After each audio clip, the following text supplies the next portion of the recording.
hello friends खुलुमबाय गिबियावनो नोंथांमोनखौ गासैखौबो चेनेलाव फिन खेबसेबाव आरोबाव बरायना लाग्रोनाय जाबाय दा नोंथांमोननि थाखाय मोनसे मोजां खौरां लानानै फैदों दा बेनो जाहैबाय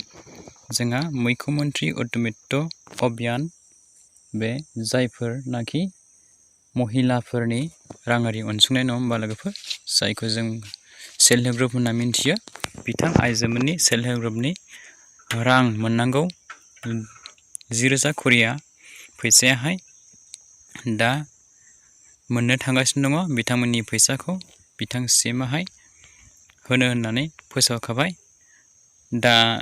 बिथांमोनहा मोनसे खामानिखौ मावनानै लाथारनांगोन बिथांमोनहा ग्रुपनि मेम्बार्सफोराहाय गावबा गावनि बेंक एकाउन्टखौ आधारजोंहाय लिंक खालामना लाबानो जाबाय आधारजों लिंक गैयाब्ला नोंथांमोनहा बेंकआव थांनानै डकुमेन्ट साबमिट खालामनानै लिंक खालामना लाहैबानो जाबाय अब्लानो नोंनि आधार आरो बेंकआहाय लिंक जागोन नोंनि आधार बेंक कार्डआहाय लिंक गैयाब्ला नोंथाङा सेल्फ हेल्प ग्रुपनि फैसाखौ मोननाय नङा नोंथाङा थालांनो हागौ रिजेक्ट जानो हागौ नोंथाङा लिस्टआव गाखोबाबो नोंथाङा मोननाय नङा आरो आङो दाख्लि बावैसो भिडिअ बानायना लाबोखादोंमोन नोंथांमोना गावबा गावनि ग्रुपनि नेम लिस्टखौहाय डाटा लिस्टखौहाय नोंथांमोना माबोरैहाय चेक खालामना नायनो हायो दा नोंथांमोना बे डाटा लिस्टआवहाय थानांगोन आरोखि नोंथांमोननि ग्रुप मेम्बार्सफोरनि गासै लिस्टआहाय बे डाटायावहाय थानांगोन नोंथांमोननि डाटाया थायाब्ला बेवहाय नोंथांमोना फैसाखौ मोननाय नङा जुदि नोंथांमोननि ग्रुप मेम्बार्सफोरनि गासै डाटायाहाय लिस्टआवहाय फैबायब्ला नोंथांमोना सिन्था खालामनांगौ जेबो गोनांथि गैया नोंथांमोना रांखौहाय मोनखागोन आरोखि दा 10,000 करिया जोंहा होनो होननानै बुंदों आसामनि सीएम बिथां हिमन्त बिश्व शर्मायाहाय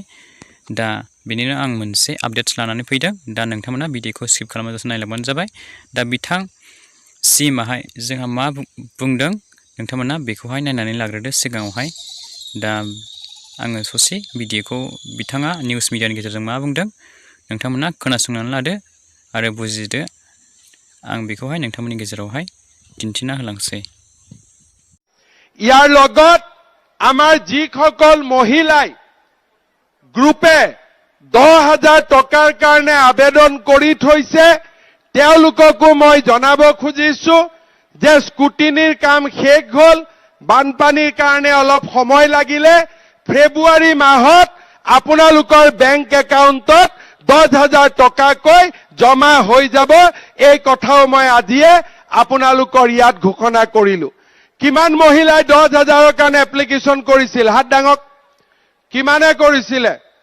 ঠিক আছে 10,000টো পাই গলে 200 টকা মুখ মিঠাই খোৱাবৰ কাৰণে থৈ দিব ঠিক আছে